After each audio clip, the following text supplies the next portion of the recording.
आज मैं suicide commit करने जा रहा हूँ। इसका कारण 5 लोग हैं। पहला, प्रिंसिपल फैमिली कोर्ट जज जौनपुर रीता कौशिक। दूसरा, मेरी पत्नी निकिता सिंघानिया। मेरा अस्थि विसर्जन तब तक नहीं होना चाहिए जब तक मेरे हरासर्स को पनिशमेंट नहीं मिलता है, तो मेरा अस्थि विसर्जन ना हो। എത്രയോ സ്ത്രീകളുടെ നീണ്ടകാല യാതനകൾക്കും പോരാട്ടങ്ങൾക്കും ശേഷമാണ് സ്ത്രീകളുടെ അവകാശങ്ങൾ സംരക്ഷിച്ചു കിട്ടാൻ നിയമങ്ങൾ ഉണ്ടാകുന്നത്. ഗാർഹിക പീഡന നിയമം എന്ന 498 നിലവിൽ വരുന്നത് 41 വർഷങ്ങൾക്ക് മുൻപാണ്. ഇപ്പോൾ പുരുഷന്മാർക്കെതിരെ അത് ദുരുപയോഗം ചെയ്യപ്പെടുന്നു എന്ന വ്യാപക പരാതികൾക്കിടെയാണ് ഭാര്യയ്ക്കും ഭാര്യയുടെ ബന്ധുക്കൾക്കുമെതിരെ 24 പേജുള്ള ആത്മഹത്യാ കുറിപ്പെഴുതി IT ജീവനക്കാരൻ ആത്മഹത്യ ചെയ്തത് ചർച്ചയാകുന്നത്. അതേ ദിവസമാണ് ലൈംഗിക അതിക്രമ കേസിൽ സംവിധായകൻ ബാലചന്ദ്ര മേനോന് മുൻകൂർ ജാമ്യം നൽകിക്കൊണ്ട് അന്തസ്സും അഭിമാനവും പുരുഷന്മാർക്കുമുണ്ടെന്ന് ഹൈക്കോടതി പറഞ്ഞത്. അതേ ദിവസം തന്നെയാണ് സംവിധായകൻ രഞ്ജിത്തിനെതിരെയുള്ള പീഡന പരാതി കള്ളക്കേസാണെന്ന് കർണാടക കോടതിയും പറഞ്ഞത്. പുരുഷന്മാരാണോ പീഡിപ്പിക്കപ്പെടുന്നത്? പൊളിച്ചെഴുതണോ സ്ത്രീ സംരക്ഷണ നിയമങ്ങൾ? അത്രയും പുരോഗമിച്ചോ നമ്മുടെ നാട്ടിലെ സ്ത്രീകളുടെ അവസ്ഥ? പരിശോധിക്കുന്നു ഈ 1 മണിക്കൂർ. സ്വാഗതം.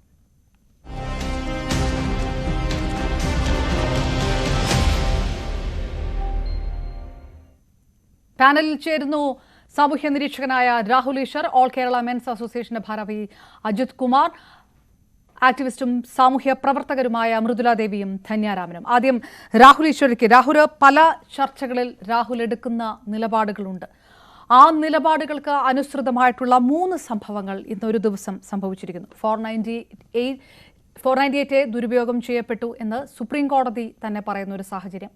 2 സിനിമ സംവിധായകർക്കെതിരെയുള്ള പരാതികളിൽ വിവിധ കോടതികൾ നടത്തിയ പരാമർശങ്ങൾ.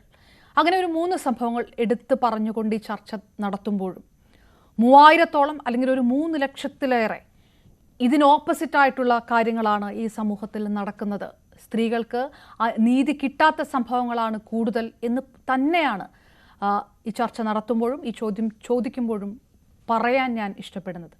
ഈ 3 സംഭവം കൊണ്ട് ഈ പറഞ്ഞ കാര്യങ്ങളെല്ലാം, എല്ലാ ചർച്ചയിലും പറയുന്ന കാര്യങ്ങളൊക്കെ ശരിയാണെന്ന് രാഹുൽ വീണ്ടും ആവർത്തിക്കുമോ? ഇതൊരു ജനറലൈസ്ഡ് സംഭവങ്ങളായി കണക്കാക്കുമോ? അപർണാജി, 3 കാര്യങ്ങൾ. ആദ്യം തന്നെ ഇത് ഓരോ പുരുഷന്റെയും ഓരോ മനുഷ്യന്റെയും വലിയ വിജയമാണ് ഇന്ന് സംഭവിച്ചിരിക്കുന്നത്. ബഹുമാനപ്പെട്ട സുപ്രീം കോടതി ആ ദാരുണമായ ആത്മഹത്യയിൽ ഇടപെടുകയും കർണാടക ഹൈക്കോടതി ശ്രീ രഞ്ജിത്തിനെതിരെയുള്ള കേസ് കള്ളക്കേസിന്റെ ക്ലാസിക് ഉദാഹരണമെന്ന് പറയുകയും ബാലേന്ദ്ര മേനോൻ സാറിനെ പോലെ 70 വയസ്സുള്ള ഒരാളെ അനാവശ്യ വിവാദങ്ങളിലേക്ക് വലിച്ചഴിച്ചത് ഹൈക്കോടതിയുടെ ശക്തമായ മറുപടിയും പുരുഷന്മാർക്കും അഭിമാനമുണ്ട് എന്ന് പറയുകയും ചെയ്തത് ആശ്വാസകരമാണ്. 2, ഞങ്ങൾ ആരും സ്ത്രീ വിരോധികളല്ല, പകരം സ്ത്രീകൾക്ക് നീതി വേണം, പുരുഷന്മാർക്കും നീതി വേണം എന്ന തിരിച്ചറിവിൽ പ്രവർത്തിക്കുന്നവരാണ്. അങ്ങനെയാണ് MEN Too ഉണ്ടാകുന്നത്. MEN Too Me Tooവിനെതിരല്ല. Me Tooവിനെ ആൾക്കാർ ദുരുപയോഗം ചെയ്യുമ്പോൾ, തീവ്ര ഫെമിനിസ്റ്റുകൾ ദുരുപയോഗം ചെയ്യുമ്പോൾ അതിന് പ്രതിവിധിയും പരിചയം വേണമെന്ന് വിശ്വസിക്കുന്നവരാണ് ഓൾ കേരള മെൻസ് അസോസിയേഷനും രാഹുൽ ഈശ്വരും രാജ്യവ്യാപകമായ MEN Too മൂവ്മെന്റും മെൻസ് കമ്മീഷനും തുടങ്ങിയ ഒരുപാട് പേർ. ഞങ്ങൾ എല്ലാം പറയുന്നത് ഒരു സെൻസ് ഓഫ് ബാലൻസ് വേണമെന്നാണ്. ഒരു സംശയവുമില്ല, ഇന്നും അംഗീകരിക്കാൻ സ്ത്രീകൾ തന്നെയാണ് കൂടുതൽ ബുദ്ധിമുട്ടുന്നത്. സ്ത്രീകൾക്ക് അനുകൂലം തന്നെ ആകണം നിയമങ്ങൾ. പക്ഷേ സ്ത്രീകൾക്ക് അനുകൂലം എന്ന് പറഞ്ഞാൽ പുരുഷ വിരോധമാകരുത്, അവളോടൊപ്പം എന്ന് പറഞ്ഞാൽ അവനെതിരെ ആകരുത്. അത്ര മാത്രമേ നമ്മൾ ആവശ്യപ്പെടുന്നുള്ളൂ. ഞാൻ ഡൽഹി ഇപ്പൊ എയർപോർട്ടിലാണ്, ഒരുപക്ഷെ ഇടയ്ക്ക് കട്ടായേക്കാം. 1-2 പെട്ടെന്നുള്ള കാര്യങ്ങൾ. ഇപ്പൊ ശ്രീ രഞ്ജിത്തിന്റെ കാര്യം നോക്കൂ. രഞ്ജിത്ത് ഇടതുപക്ഷക്കാരനാണ്, ഞാൻ വലതുപക്ഷക്കാരനാണ്. പക്ഷെ ശ്രീ രഞ്ജിത്തിനെ എത്രമാത്രം വേട്ടയാടി, എന്തൊക്കെ പറഞ്ഞു. മഹാനടിയായ രേവതിയെ പോലും ഇതിലേക്ക് വലിച്ചഴിച്ചുകൊണ്ട് വന്നില്ലേ? രേവതിക്ക് ഈ വ്യക്തിയുടെ നഗ്ന ചിത്രങ്ങൾ അയച്ചു എന്ന് പറഞ്ഞടക്കം കള്ളങ്ങൾ പറഞ്ഞില്ലേ? അവസാനം എല്ലാം പൊളിഞ്ഞു വീണില്ലേ? 2016 തുടങ്ങിയ ഒരു ഹോട്ടലിൽ 2012 എന്തായാലും പീഡനം നടക്കില്ലല്ലോ, അത് അസംഭവ്യമല്ലേ? ഇതേപോലെ തന്നെ നിവിൻ പോളിയുടെ കാര്യം നമുക്ക് മനസ്സിലായില്ലേ? സിദ്ദിഖിനെതിരെ 3 തവണ മൊഴി മാറ്റിയില്ലേ? അപ്പോ സ്ത്രീകൾ മനസ്സിലാക്കേണ്ടത്, സ്ത്രീകളോട് നമ്മുടെ സമൂഹത്തിലുള്ള ബഹുമാനം ചൂഷണം ചെയ്താണ് ഈ തീവ്ര ഫെമിനിസ്റ്റുകൾ അല്ലെങ്കിൽ തീവ്ര നിലപാടുകാർ അവരുടെ ഈ നെറേറ്റീവ് മുമ്പോട്ട് കൊണ്ടുപോകുന്നത്. അത് മാത്രമാണ് വേണ്ടെന്ന് പറയുന്നത്. ഇന്നും സ്ത്രീപക്ഷം തന്നെയാകണം നിയമങ്ങൾ, പക്ഷെ പുരുഷ വിരോധവും പുരുഷ വിദ്വേഷവും ആകരുത്. ഒരു വരി സുപ്രീം കോടതിയുടെ കടമെടുത്ത് പറഞ്ഞാൽ, ഇന്നല്ല മുമ്പ് സുപ്രീം കോടതി പറഞ്ഞത്, ഞങ്ങൾ സ്ത്രീകൾക്ക് പരിചകൾ കൊടുത്തു, പക്ഷെ പലരും അത് വാളായിട്ടാണ് ഉപയോഗിക്കുന്നത്. We have given them shield, but they are using it as sword. പലരും വാളായിട്ടാണ് ഉപയോഗിക്കുന്നത് ഒരു തിരിച്ചറിവിലാണ്. പലപ്പോഴും ഇത് സ്ത്രീകൾ പോലുമല്ല, സ്ത്രീകളുടെ അഡ്വക്കേറ്റ്സ് അവർക്ക് പറഞ്ഞു കൊടുക്കും, ഇങ്ങനെയൊക്കെ പറഞ്ഞാൽ മതി, നിങ്ങൾക്ക് കേസ് ജയിക്കാം. ഇനി അതേപോലെ അപകടകരമായ ഒരു അജണ്ടയാണ് മാരിറ്റൽ റേപ്പ് എന്ന അജണ്ട അന്താരാഷ്ട്ര ഏജൻസികളടക്കം ഇന്ത്യയിൽ നടപ്പാക്കാൻ ശ്രമിക്കുന്നത്. കല്യാണത്തിനിടയിൽ പ്രശ്നങ്ങൾ ഉണ്ടാകാം, ഫിസിക്കൽ അബ്യൂസ് ഉണ്ടാകാം, പക്ഷെ മാരിറ്റൽ റേപ്പ് വന്നു കഴിഞ്ഞാൽ സംഭവിക്കുന്നത് 15 വർഷം മുമ്പ് 20 വർഷം മുമ്പ് ഇയാൾ എന്നെ റേപ്പ് ചെയ്തു എന്ന് ഭാര്യ ഡിവോഴ്സ് കേസ് നടക്കുമ്പോൾ പറഞ്ഞാൽ ഹസ്ബൻഡ് 7 വർഷം ജയിലിൽ കിടക്കേണ്ടി വരും. എത്രമാത്രം അപകടകരമായ അവസ്ഥയിലേക്കാണ് ഈ തീവ്ര ഫെമിനാസി നിലപാടുകൾ കൊണ്ടുപോകുന്നത്. അതുകൊണ്ടാണ് നല്ല ഫെമിനിസ്റ്റുകളെ ബഹുമാനമാണ്, WCC ബഹുമാനമാണ്, പാർവതി എന്റെ സുഹൃത്താണ് ബഹുമാനമാണ്, അല്ലെങ്കിൽ എല്ലാ സ്ത്രീപക്ഷവാദികളെയും ബഹുമാനമാണ്, മൃദുല മാഡത്തെയും ബഹുമാനമാണ്, നമ്മുടെ ധന്യാരി അമ്മൻജിയും ബഹുമാനമാണ്. പക്ഷേ ഞങ്ങൾ പുരുഷന്മാരെ കയ്യും കാലും കെട്ടിയിട്ടിട്ട് നീന്താൻ പറയരുത്. പുരുഷൻ ഒരു ഫൈറ്റിംഗ് സ്പേസ് എങ്കിലും കൊടുക്കണം. പുരുഷനെ ഏകശിലാത്മകമായി ഇങ്ങനെ അടിച്ചാൽ അവന് വേറൊന്നും ചെയ്യാനില്ല, അവൻ ആത്മഹത്യയിൽ അഭയം പ്രാപിക്കുക മാത്രമാണുള്ളത്. തിരുവനന്തപുരം ടെക്നോ ഒറ്റ കാര്യം രാഹുൽ, ഒറ്റ വാക്ക്, ഒരുപാട് ചോദിക്കാനുണ്ട് അതിനടുത്ത്. ചെറിയ കൊച്ചു പെൺകുട്ടികളെ പ്രായം എത്താതെ കല്യാണം കഴിപ്പിക്കുകയും അവർക്കെതിരെ വളരെ, അതായത് പ്രായം കൂടിയ പുരുഷന്മാർക്ക് കല്യാണം കഴിപ്പിച്ചു കൊടുക്കുകയും അവർക്കെതിരെ ലൈംഗിക അതിക്രമങ്ങൾ ഉണ്ടാവുകയും ചെയ്യുന്ന സംഭവമൊക്കെ ഉണ്ട്. ഇത്തരം ഈ മാരിറ്റൽ റേപ്പ് പോലെ അല്ലാതെ മറ്റ് ഏത് വഴിയിൽ അവർക്ക് നീതി വാങ്ങിച്ചു കൊടുക്കാൻ കഴിയുമെന്നാണ്? വളരെ കോംപ്ലക്സ് ആയ ഒരു വിഷയമാണ്. അതായത് മുസ്ലിം സമൂഹത്തിലാണ് പലപ്പോഴും കൂടുതൽ നടക്കുന്നത്. അച്ഛന്റെയും അല്ലെങ്കിൽ ഉമ്മയുടെയും ബാപ്പയുടെയും കൺസെന്റോടുകൂടി നടക്കുന്ന മാരേജിന് 2 വർഷം കഴിഞ്ഞ് പുരുഷനെ ജയിലിലിട്ടിട്ട് എന്ത് ചെയ്യാനാണ്? മുസ്ലിം കമ്മ്യൂണിറ്റിയുടെ ലോ പ്രകാരം ഫിസിക്കൽ ഏജ് ആണ് അവരുടെ മെച്യൂരിറ്റി ഏജ്, 18 ആകണമെന്നില്ല. അപ്പം 16 വയസ്സുള്ള ഒരു കുട്ടിയെ മുസ്ലിം സമുദായം മാത്രമല്ല ഉത്തരേന്ത്യയിൽ ഗോത്രവർഗ്ഗങ്ങളിൽ ഇത് നടക്കുന്നില്ല, ട്രൈബൽ വർഗ്ഗങ്ങൾക്കിടയിലുണ്ട്. അവർക്ക് ഏർലി മാരേജ് ആണ്. അതിനെ നമുക്ക് എഡ്യൂക്കേറ്റ് ചെയ്യാം, അവയർനെസ് കൊണ്ടുവരാം. മാരേജ് ഏജ് ഒരു 18 to 22 ആയിട്ട് ബോധവൽക്കരണത്തിലൂടെ ഉയർത്താം. സംഭവിക്കുന്ന എന്താ അറിയാമോ? ഇപ്പൊ ഇല വന്ന് മുള്ളി വീണാലും മുള്ളു വന്ന് ഇല വീണാലും പുരുഷൻ ജയിലിൽ പോകണമെന്നായി. അതാണ് ആധുനിക കാലത്തെ അവസ്ഥ. ഇല വന്ന് മുള്ളി വീണാലും മുള്ളു വന്ന് ഇല വീണാലും പുരുഷൻ ജയിലിൽ പോകണമെന്ന അവസ്ഥയായി. ഒരു വരി കൂടി പറയാൻ അവസരം തരണം. യഥാർത്ഥത്തിൽ നമ്മുടെ അച്ഛൻ, നമ്മുടെ സഹോദരൻ, നമ്മുടെ അനിയൻ, നമ്മുടെ സുഹൃത്ത് ജയിലിൽ നിന്ന് ഒരു വ്യാജ പരാതി അകലത്തിൽ മാത്രമാണ്. ഇത് കേട്ടോണ്ടിരിക്കുന്ന സ്ത്രീകളാണ് ഞങ്ങളെ പിന്തുണയ്ക്കേണ്ടത്, ഞങ്ങളെ സപ്പോർട്ട് ചെയ്യേണ്ടത്. നിങ്ങളുടെ അച്ഛൻ, നിങ്ങളുടെ ഭർത്താവ്, നിങ്ങളുടെ സഹോദരൻ, നിങ്ങളുടെ മകൻ ജയിലിൽ നിന്ന് ഒരു വ്യാജ പരാതി അകലത്തിൽ മാത്രമാണ്. ഇപ്പൊ ശ്രീ സിദ്ദിഖ് അടക്കമുള്ളവർക്ക് പോരാടാൻ കാശുണ്ട്. ഇപ്പൊ എനിക്കെതിരാണ് ഇങ്ങനെ വന്നെങ്കിൽ എന്റെ വീട്ടുകാർ ഞാനും വിചാരിക്കുമായിരുന്നു 10-30 ലക്ഷം ഒന്നും കളയാനില്ല, ഒരു 90 ദിവസം ജയിലിൽ കിടന്നിട്ട് ജാമ്യം കിട്ടിയാൽ മതിയും. കാര്യം എവിടെ നിന്നാണ് ആൾക്കാർക്ക് പോരാടാൻ ഇത്രയും കാശ്? ഈ അഡ്വക്കേറ്റ്സിന് തിന്നാൻ കൊണ്ട് കൊടുക്കുന്നതിന് എന്താ അർത്ഥം? ശ്രീ രഞ്ജിത്തിന് പോരാടാൻ കഴിയും, ശ്രീ സിദ്ദിഖിന് പോരാടാൻ കഴിയും, നിവിൻ പോളിക്ക് സ്റ്റേച്ചർ ഉള്ളതുകൊണ്ട് പോരാടാൻ കഴിയും. സാധാരണക്കാരൻ വീണ് പോവും. അവന് ഒരു പരാതി വന്ന പെൺകുട്ടി ആരാന്ന് പോലും വെളിയറിയില്ല. ഇവന് ജീവിതകാലം മുഴുവൻ അതിന്റെ കുറ്റം, അതിന്റെ പാപഭാരമാണ്. രക്ഷപ്പെട്ടാലും അവസാനം പറയും നിയമം വെറുതെ വിട്ടതാണ്, ഇവൻ ഒരു റേപ്പിസ്റ്റ് ആണ്. അപ്പൊ പുരുഷന് അപകടകരമായ അവസ്ഥയിലേക്കാണ് പോകുന്നത്. അതുകൊണ്ട് ഒറ്റ റിക്വസ്റ്റ് പറഞ്ഞു നിർത്താം. വേണ്ടതെന്താ? അതിജീവിതയുടെ പേര് പുറത്തു പറയരുത്, അതേപോലെ പുരുഷന്റെ പേരും പുറത്തു പറയരുത്. ഇത് രാഹുൽ ഈശ്വറിനെ പോലുള്ളവർ വർഷങ്ങളായി വാദിച്ചതാണ്. ഇന്ന് ഹൈക്കോടതി വിധിയിൽ അത് എഴുതി വെച്ചിട്ടുണ്ട്. അതായത് അതിജീവിതയ്ക്ക് സ്വകാര്യത ഉള്ളതുപോലെ ആരോപിതനും സ്വകാര്യതയുണ്ട്. കോടതി കുറ്റക്കാരനാണെന്ന് കണ്ടു കഴിഞ്ഞാൽ മാത്രമേ കുറ്റാരോപിതന്റെ പേരും പുറത്തു പറയാവൂ എന്ന് ബഹുമാനപ്പെട്ട ഹൈക്കോടതി, കേരള ഹൈക്കോടതി ഇന്ത്യയുടെ നീതിന്യായ ചരിത്രത്തിൽ ആദ്യമായിട്ടൊരു വിധിന്യായത്തിൽ എഴുതി വെച്ചു. ചുമ്മാ വാക്കായി പറയുകയല്ല, എഴുതി വെച്ചിട്ടുണ്ട്. അതുകൊണ്ട് അത് നമ്മളെല്ലാം പിന്തുടരണം. കുറ്റാരോപിതൻ വെറും കുറ്റാരോപിതനാണ്, കുറ്റക്കാരനല്ല. അവനും പ്രൈവസി ഉണ്ട്. അവന്റെ വീട്ടിൽ സ്കൂളിൽ പോകുന്ന മക്കളുണ്ട്, അവർക്ക് സ്കൂളിൽ പോകാൻ പറ്റില്ല. അവൻ അമ്മയുണ്ട്, സഹോദരിയുണ്ട്, ഭാര്യയുണ്ട്. രാഹുൽ പോകരുത്. രാഹുൽ, നമുക്ക് ഈ മറുഭാഗത്തിന് പറഞ്ഞ, അതായത് പോകുന്ന സമയം വരെ അവിടെ ഉണ്ടാകണം എന്നുകൂടി അഭ്യർത്ഥിക്കുന്നു.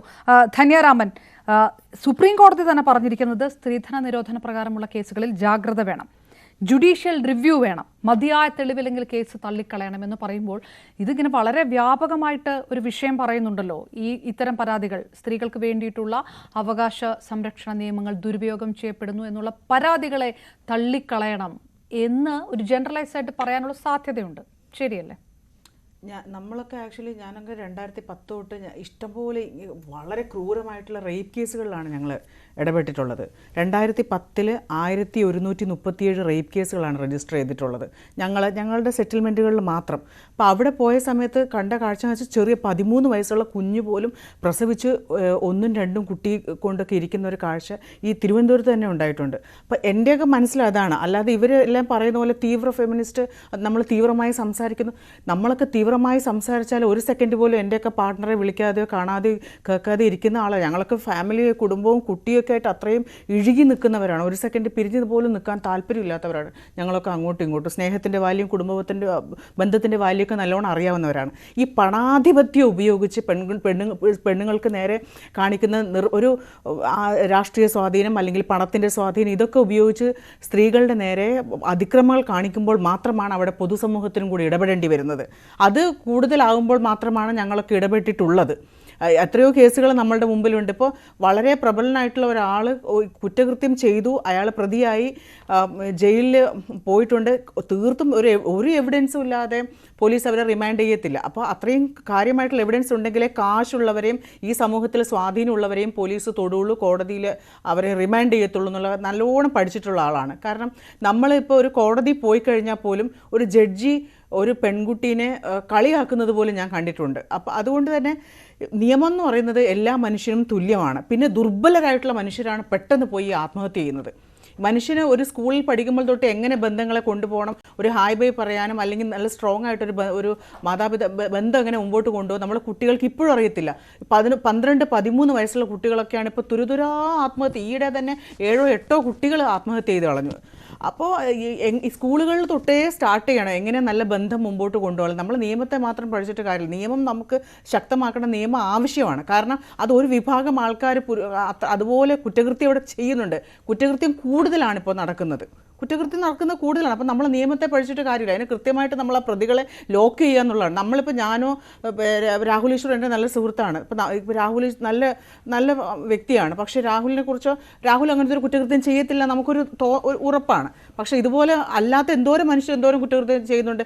ഈ ഞങ്ങളൊക്കെ ഇടപെട്ടുള്ള കേസുകൾ എന്ന് വെച്ചാൽ ഈ കുട്ടികൾ, റേപ്പ് ചെയ്യപ്പെട്ട കുട്ടികളൊക്കെ ഞാൻ ഇതിന് മുമ്പേയും പറഞ്ഞിട്ടുണ്ട്, അതിക്രൂരമാണ്. അവർക്കൊന്നും സർവൈവ് ചെയ്യാൻ പറ്റാത്ത ഒരുപാട് മനുഷ്യരുണ്ട്. നിങ്ങൾ ആ മനുഷ്യരൊന്നും കണ്ടിട്ടില്ല. അവരെ ആ പെൺകുട്ടികളെയൊക്കെ സമൂഹം കാണാത്തതുകൊണ്ടാണ്. 29 വർഷം മുമ്പ് റേപ്പ് ചെയ്യപ്പെട്ട പെൺകുട്ടി ഇപ്പോഴും തറയിൽ ഇങ്ങനെ തുറച്ചു നോക്കിക്കൊണ്ടിരിക്കുന്ന പെൺകുട്ടി വയനാടുണ്ട്. അതൊക്കെ മനുഷ്യൻ സർവൈവ് ചെയ്യാൻ വളരെ പാടാണ്. അപ്പോൾ ഈ പറയുന്നത് പോലെ ഇത് നിസ്സാരമല്ല. നിയമം മാറ്റി എഴുതലൊന്നും നിസ്സാരം. പ്രൊട്ടക്ട് ചെയ്യേണ്ട വിഭാഗത്തെ പ്രൊട്ടക്ട് ചെയ്യുക തന്നെ വേണം. ഓക്കെ, രാഹുൽ 29 വർഷം മുൻപ് റേപ്പ് ചെയ്യപ്പെട്ട ഒരു പെൺകുട്ടിയുടെ വിഷയമാണ് പറഞ്ഞത്. ഇന്ന് ഹൈക്കോടതി ബാലചന്ദ്രൻ മേനോൻ മുൻകൂർ ജാമ്യം കൊടുത്ത് പറഞ്ഞത് 17 വർഷം മുമ്പുള്ള കാര്യം ഇപ്പോഴാണോ പറയേണ്ടത് എന്ന് കോടതി ചോദിക്കുന്നു. 29 വർഷം മുമ്പുള്ള ഒരു പെൺകുട്ടിയുടെ മാനസികാവസ്ഥയെക്കുറിച്ചിട്ടാണ് ധന്യ പറയുന്നത്. അപ്പോൾ അത്രയും വർഷം കഴിഞ്ഞാൽ ഇതുണ്ടായ അനീതിയെ കുറിച്ച് സംസാരിക്കാൻ പാടില്ലേ? അതെ, നീതിയുടെ വാതിൽ ഒരു കാലത്തും തുറക്കില്ല. ആ സമയത്ത് പറയാനുള്ള കഴിവുണ്ടായിരുന്നില്ലേ പിന്നെ ഇത് പറയേ വേണ്ട എന്നുകൂടിയാണോ, ആ സന്ദേശമാണോ നിങ്ങൾ നൽകുന്നത്? ഒരിക്കലുമല്ല, തീർച്ചയായും പറയണം. യഥാർത്ഥത്തിൽ നമ്മുടെ നിയമങ്ങളെല്ലാം ഇങ്ങനെ മാറുന്നത് 1972 ഏകദേശം 10-12 വയസ്സുള്ള ഒരു ആദിവാസി പെൺകുട്ടി പോലീസ് സ്റ്റേഷനകത്ത് വെച്ച് റേപ്പ് ചെയ്യപ്പെടുന്ന ഒരു സംഭവം ഉണ്ടായി. അത് രാജ്യവ്യാപകമായ പ്രക്ഷോഭങ്ങൾക്കും മറ്റും തുടക്കം കുറിക്കുകയും ഇന്ത്യയിലെ ലോസ് എല്ലാം അതിശക്തമായ സ്ത്രീപക്ഷത്തിലേക്ക് ചായുകയും ചെയ്തു. അത് സത്യവുമാണ്. ഇന്നും അങ്ങനെ തന്നെയാണ്. ധന്യാജി പറയുന്ന പോലെ ഒരു വലിയ പിന്നോക്ക വിഭാഗത്തിലെ ഉന്നമനത്തിന് വേണ്ടി പ്രവർത്തിക്കുന്ന ആക്ടിവിസ്റ്റാണ്. ഒരുപാട് പിന്നോക്ക സമൂഹങ്ങളിൽ ഇത് ഇപ്പോഴും ഉണ്ടെന്ന കാര്യത്തിൽ യാതൊരു തർക്കവുമില്ല. അത് 100% ശരിയാണ്. പലപ്പോഴും അർബൻ സെന്റേഴ്സിലും ഇത്തരം പ്രശ്നങ്ങൾ നടക്കുന്നുണ്ടെന്ന കാര്യത്തിൽ സംശയമില്ല. പക്ഷേ എന്താ നമുക്ക് വേണ്ടത്? ഒരു സെൻസ് ഓഫ് ബാലൻസ് വേണം. അതായത് യഥാർത്ഥത്തിൽ പരിചകളെ വാളായി ദുരുപയോഗം ചെയ്യരുത്. ഇതിനെ പരിചയമായിട്ട് തന്നെ നിർത്തണം. അപ്പൊ എന്ത് ചെയ്യണം? പുരുഷനും കൂടി ഒരു ലെവൽ പ്ലേയിങ് ഫീൽഡ് കൊടുക്കണം. ആരുടെയും പേരെടുത്ത് പറയാതെ പറയാം. കഴിഞ്ഞ 1 വർഷത്തെ കേസുകൾ നോക്കുക. അപ്പൊ പേരെടുത്ത് തന്നെ പറയാം. ഒമർ ലുലുവിന്റെ കേസ് നോക്കുക. ഒരു പ്രധാന ഡയറക്ടർ തന്നെ റേപ്പ് ചെയ്തു എന്ന് പറഞ്ഞ് ഒരു പെൺകുട്ടി കൊടുത്തു. അയാൾ അവസാനം ജോർജിയെ പോയി തിരിച്ചു വരേണ്ടി വന്നു. അല്ലെങ്കിൽ പല കേസുകൾ, നമ്മുടെ എൽദോ, കോൺഗ്രസിന്റെ നേതാവ് എൽദോയുടെ കേസ്, എത്രയോ കേസുകൾ കോടതിയിൽ തകർന്നു വീഴും നമ്മൾ കണ്ടു. ഇന്ന് ശ്രീ രഞ്ജിത്തിന്റെ അടക്കമുള്ള കേസുകൾ. അപ്പോൾ ഇത് ദോഷമായി, ഇത് ഈ മറയാക്കി ഉപയോഗിക്കുന്ന യഥാർത്ഥത്തിൽ സ്ത്രീപക്ഷങ്ങളുടെ കോസിനെയാണ് ഇല്ലാതാക്കുന്നത്. എല്ലാ കോസിന്റെയും ജെനുവിനിറ്റിയാണ് ചെയ്യുന്നത്. BBC പോലുള്ള അന്താരാഷ്ട്ര മാധ്യമം ഇന്ത്യയെ കോട്ട് ചെയ്ത് പറയുന്നുണ്ട് 53.2% ഇന്ത്യയിൽ ഫോൾസ് റേപ്പ് കേസുകളുടെ ഒരു വിഷയമുണ്ടെന്ന്. പലപ്പോഴും ആൾക്കാർ വ്യാപകമായി ദുരുപയോഗം ചെയ്യുന്നു. അപ്പൊ നമുക്ക് എന്ത് വേണം? ഒരു ചെക്സ് ആൻഡ് ബാലൻസ് വേണം. നമ്മളെല്ലാം നമുക്കറിയാം, SC/ST സമൂഹം നമ്മുടെ നാട്ടിലെ ഒരുപാട് പിന്നോക്ക ദുരിതങ്ങൾ നേരിട്ടതാണ്. SC/ST പ്രൊട്ടക്ഷൻ ആക്ട് അത് മിസ്യൂസ് ചെയ്യപ്പെടുന്നുണ്ടോ എന്നൊരു തിരിച്ചറിവിൽ അതിന് ചെക്സ് ആൻഡ് ബാലൻസസ് വേണം. SC/ST വിഭാഗം മാത്രമല്ല, ഏറ്റവും കൂടുതൽ പോക്സോ കേസുകൾ കുട്ടികൾ റേപ്പ് ചെയ്യപ്പെടുന്നത് ജില്ലകൾ തൊട്ട് നമ്മളെല്ലാം ഡാറ്റ എടുത്തു വെച്ചിട്ടുണ്ട്. എല്ലാ ജില്ലകളിലും ഉണ്ട് ഇത്തരത്തിലുള്ള തരത്തിലുള്ള റേപ്പ് കേസുകൾ അതൊന്നും ഒരു നടക്കുന്നുണ്ട്. സംശയമില്ല. അപ്പൊ ഞാൻ എല്ലാ പറഞ്ഞ ഒറ്റ സമുദായത്തിന്റെയും കാര്യം മതങ്ങളുടെ ഇടയിൽ നടക്കുന്നുണ്ട്. ഞങ്ങൾ മാത്രമല്ല, ഒന്നുമില്ല, ഒരു ഞങ്ങളത് കാര്യം പെട്ടെന്ന് പറയാം. പുറത്തു പറയും, ഞങ്ങൾ കേസ് രജിസ്റ്റർ ചെയ്യും. അതാണ് ഞങ്ങളുടെ പ്രത്യേകത. അതന്നെ വേണം. ഒരു ഒറ്റ അതെ. റിക്വസ്റ്റ് മാത്രമേ നമ്മുടെ സഹോദരിമാരോടും സുഹൃത്തുക്കളോടും ഉള്ളൂ.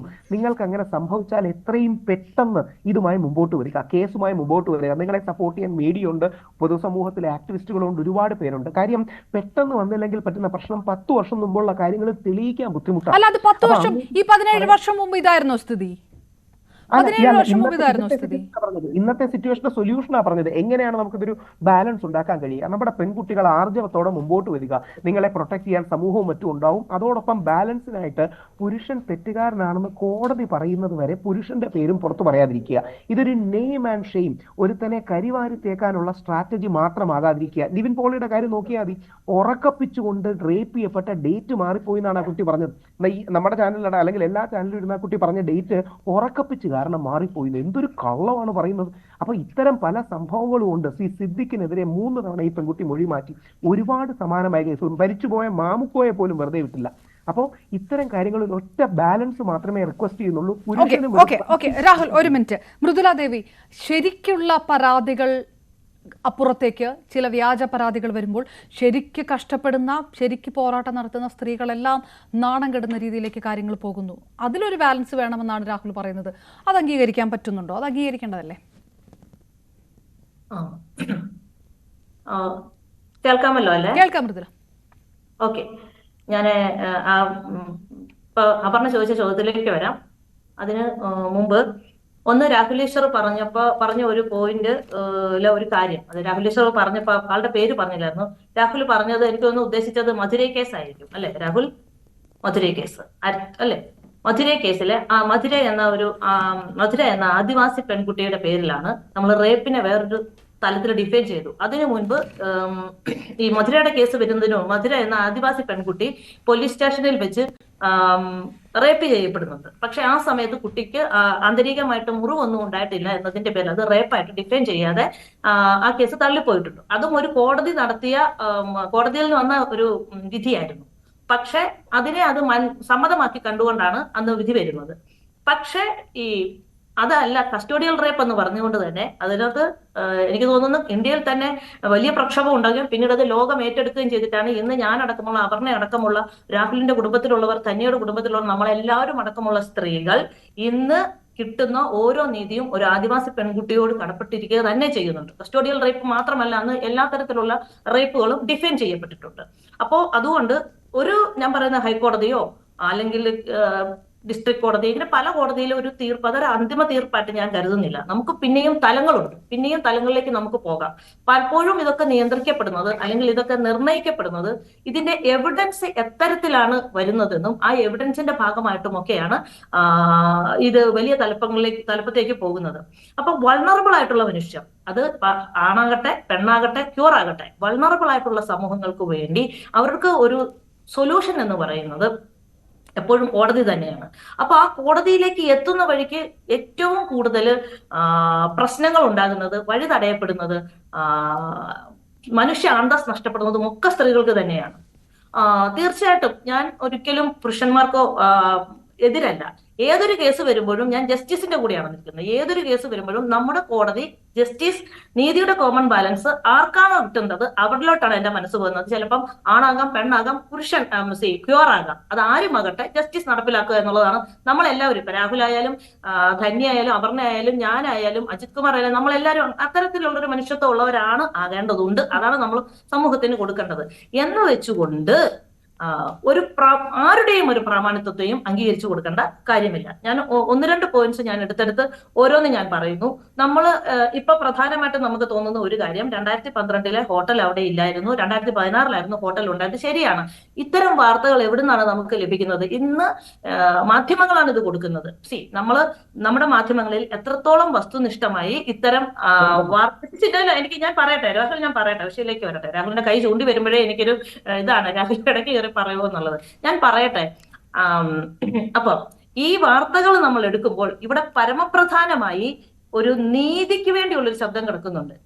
ഏതൊരു കേസിന്റെയും സ്ഥലത്തിനല്ല പ്രയോറിറ്റി, സംഭവത്തിനാണ് പ്രയോറിറ്റി. പക്ഷെ മാധ്യമങ്ങൾ ഇന്നിപ്പം വരുന്ന ഏതൊരു ഓൺലൈൻ ആയിക്കോട്ടെ ഓഫ്ലൈൻ ആയിക്കോട്ടെ ഇവർ പറയുന്നത് 2012 ഹോട്ടൽ 2016 ഹോട്ടൽ പണിത് ഇതിനായിരിക്കും പ്രാധാന്യം കൊടുക്കുന്നത്. പക്ഷേ നമ്മുടെ നിയമത്തിനകത്ത് പരിഗണന കൊടുക്കുന്നത് സംഭവത്തിനാണ്.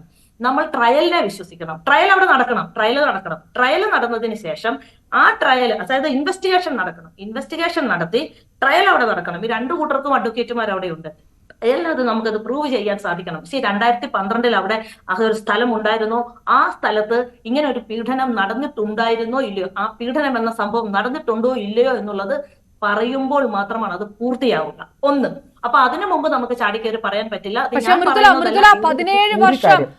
17 വർഷം എന്ന് പറഞ്ഞത് കോടതി ഇന്ന് പറഞ്ഞിരിക്കുന്നു 17 വർഷങ്ങൾക്ക് മുമ്പായിരുന്നോ പറയേണ്ടത്? അത് 17 വർഷം കഴിഞ്ഞിട്ടാണ് ഞാൻ പറയാം. മാധ്യമങ്ങൾ സ്വാധീനിച്ചിട്ടാണെന്നോ? അതിൽ ഒരു പൊക്കോട്ടെ, ഒരു വരി ഞാൻ പറയട്ടെ. രാഹുൽ പോകുന്നു മൃദുല. ബോർഡിങ്ങിലായോണ്ടാണ് മൃദുല മാഡം പറയുന്നത് പോലെ അന്വേഷണം വേണം, വേണ്ടെന്നല്ല. പക്ഷെ 2012 അങ്ങനെ ഒരു ഹോട്ടൽ ഇല്ലല്ലോ, പിന്നെ എങ്ങനെ റേപ്പ് നടക്കും? അതായത് 2016 മാത്രം തുടങ്ങി. അതെന്താ മാഡം അങ്ങനെ പറഞ്ഞാൽ?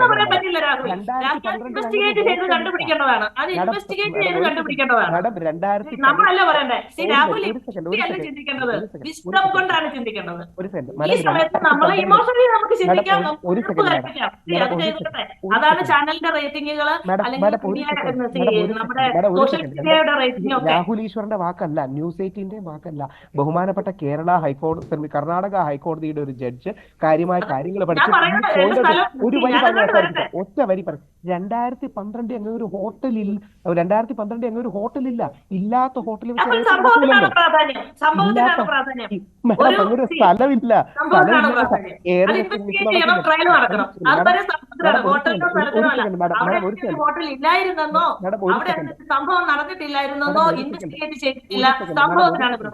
മാഡം ഒരു സെക്കൻഡ്. എയറിൽ വെച്ച് റേപ്പ് നടക്കില്ലല്ലോ, അതായത് ആകാശത്ത് വെച്ച് റേപ്പ് നടക്കാനുള്ള ഓപ്ഷൻ ഇല്ലല്ലോ. അപ്പൊ അവിടെ യഥാർത്ഥത്തിൽ അങ്ങനെ ഒരു സ്ഥലമേ എങ്ങനെയാണ് ആലോചിച്ച് നോക്കൂ. മാഡത്തെ പോലുള്ള ഈ വിഷയങ്ങൾ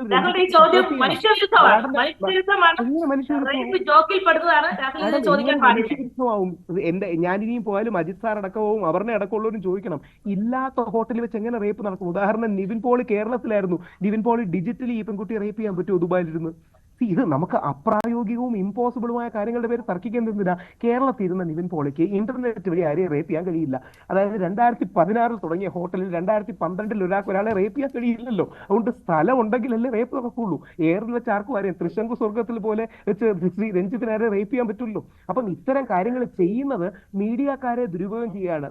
മൃദുല മാഡം അടക്കമുള്ള, ധന്യാരാമൻ മാഡം അടക്കമുള്ള നല്ല ആൾക്കാരെ തെറ്റായി ഇൻഫ്ലുവൻസ് ചെയ്ത് ഒരു നെറേറ്റീവ് ഉണ്ടാക്കാൻ വേണ്ടിയാണ് ഇത്തരം വ്യാജ പരാതിക്കാർ വരുന്നത്. അവരെ കൂടെ തെള്ളിക്കളയാനുള്ള ആർജവം നമ്മൾ കാണിച്ചില്ലെങ്കിൽ പറ്റില്ല. ഒറ്റ ഒരു കൂടെ പറഞ്ഞ് അവസാനിപ്പിക്കും, എനിക്ക് പോകാൻ സമയമായി.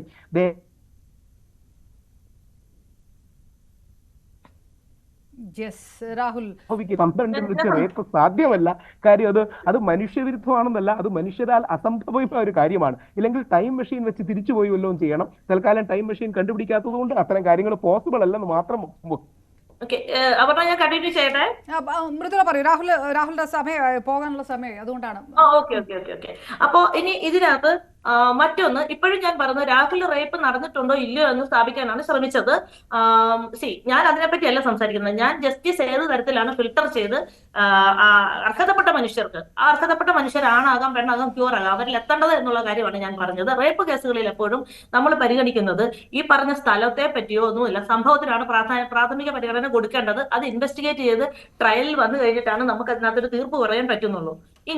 ഇനി മറ്റൊന്ന്, ഇപ്പൊ അപർണ എടുത്ത് എന്നോട് ചോദിച്ച, രണ്ടാമത് ഒരിക്കൽ കൂടി എടുത്ത് ചോദിച്ചത് സമയത്തെ പറ്റി, ഒരു കാലയളവിനെ പറ്റി പറഞ്ഞിട്ടുണ്ട്. സുപ്രീം കോടതിയിൽ നിന്ന് തന്നെ അത്തരത്തിലുള്ള ഒരു ഉത്തരവ് നമുക്ക് വന്നിട്ടുണ്ട്. നമ്മൾ ഈ പറഞ്ഞ പീഡനത്തിന് ഇരയായിട്ടുള്ള വ്യക്തികളോട് സമയത്തെ പറ്റി അവരെന്തുകൊണ്ട് ഇപ്പൊ പറഞ്ഞില്ല എന്നൊരു ചോദ്യം ഉന്നയിക്കരുതെന്ന് പറഞ്ഞിട്ടുള്ളതാണ്. കാരണം അതൊക്കെ എന്ന് പറഞ്ഞാൽ പുതിയ കാലഘട്ടത്തിൽ സ്ത്രീകൾ രംഗത്തോട്ട് ശക്തമായിട്ട് കടന്നു വരുന്നുകൊണ്ട് കഴിഞ്ഞപ്പോൾ നമ്മുടെ നിയമത്തിനകത്തൊക്കെ ഒരുപാട് മാറ്റങ്ങൾ ഉണ്ടാകുന്നുണ്ട്. ഓക്കെ, അത് പിന്നെ വേറൊന്ന്, എന്റെ ഒരു സുഹൃത്ത് 10-14 വർഷത്തിന് ശേഷം അവൾക്കുണ്ടായ അവളുടെ മാമനിൽ നിന്നുണ്ടായ അനുഭവം അവൾ തുറന്നു പറഞ്ഞിട്ടുണ്ട് പിന്നീട്. അതിന് കാരണം അവൾ കാത്തിരുന്നത് അവളുടെ അമ്മ ഒരു ക്യാൻസർ രോഗിയായിരുന്നു. അപ്പൊ അവൾക്ക് അത് പെട്ടെന്ന് വീട്ടിൽ അത് പറയിക്കാനോ അതാണ് അമ്മ മനസ്സമാധാനത്തോടെ മരിച്ചു പോകട്ടെ എന്ന അതിന് ശേഷം ആണ് അവൾക്ക് തീർക്കാനുള്ള റെസ്പോൺസിബിലിറ്റി സഹോദരങ്ങളോട് തീർക്കാനുള്ളത് തീർത്തും കഴിഞ്ഞിട്ടാണ് ഈ സമയത്തിട്ട് രംഗത്ത് വന്നത്. അത് ആദ്യകാലത്ത് ഇതൊന്നും ഒരു സ്വീകാര്യമായ കാര്യങ്ങൾ എന്തുകൊണ്ട് അപ്പ പറഞ്ഞില്ല. ഇപ്പൊ ഞാൻ പറയുകയാണ്, ഇപ്പൊ എനിക്കിപ്പോ ഇവിടെ ഞാനിവിടെ മഹാരാഷ്ട്രയിലാണ്. എനിക്ക് പെട്ടെന്നൊരു ഇതുകൊണ്ട് വന്നു. എനിക്ക് അങ്ങനെ വന്നു കഴിഞ്ഞാൽ ഞാൻ ചിലപ്പോൾ എനിക്ക് നാളത്തെ അന്നത്തിന് വേണ്ടി എനിക്ക് പണി എടുക്കണമായിരിക്കും. ഞാൻ ചിലപ്പോൾ പറഞ്ഞില്ലായിരിക്കും. കാര്യം ഇപ്പോഴും റേപ്പിനിരയായിട്ടുള്ള ഒരു സ്ത്രീയെയൊന്നും ഈ വിക്ടോറിയൻ സദാചാരക്കാർ കൊണ്ട് നടക്കത്തില്ല. അവരെ ആദ്യമേ തള്ളിക്കളയും. അപ്പൊ ആ തള്ളിക്കളയുമ്പോൾ തിരിച്ച് നമുക്ക് ബലപ്പെടുന്ന ഒരു വിഭാഗം പുരുഷന്മാർക്ക് കിട്ടുന്നത് പോലത്തെ വലിയ ഘടകങ്ങളൊന്നും നമുക്ക് കിട്ടുന്നില്ല.